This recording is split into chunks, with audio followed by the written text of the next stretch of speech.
অনেক সহ্য করেছি, আর সহ্য করতে পারছি না। তোমাদেরকে আজকে আমি সব বলবো।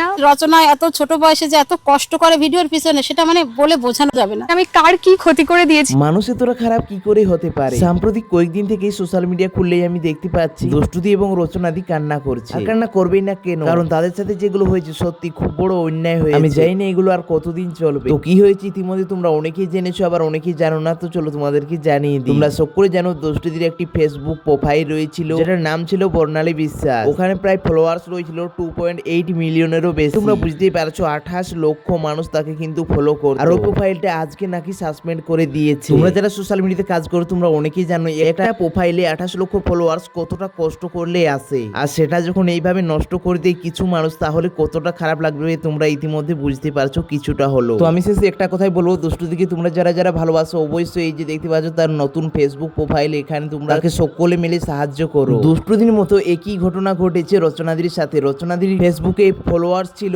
1.2 মিলিয়ন। তাছাড়া রচনা ফাদার এবং মাদার দুটো ফেসবুক পেজে কিন্তু সোশ্যাল মিডিয়া থেকে মুছে যায়, অর্থাৎ সাসপেন্ড করিয়ে দেয়। আর এগুলো কিন্তু কিছু মানুষ তাকে ফেক স্ট্রাইক দিয়েই করেছে। আর তোমরা সকলে জানো রচনাদি কতটা সাদাসিধে ভিডিও বানায়, তারপরও তার সাথে এমনটা হবে আমরা কোনোদিনই ভাবিনি। তাই রচনাদি আবারও ফেসবুক প্রোফাইল খুলেছে, তোমরা দেখতেই পাচ্ছ স্ক্রিনের মধ্যে। ইতিমধ্যে কিন্তু তোমরা অনেকজনই তাকে ভালোবাসা দিয়েছো, আরো তাকে সাপোর্ট করো পুরো আগের মতো। আমি জানি না এগুলো কারা করছে, তবে যেই করুন না কেন খুবই খারাপ কাজ করছে।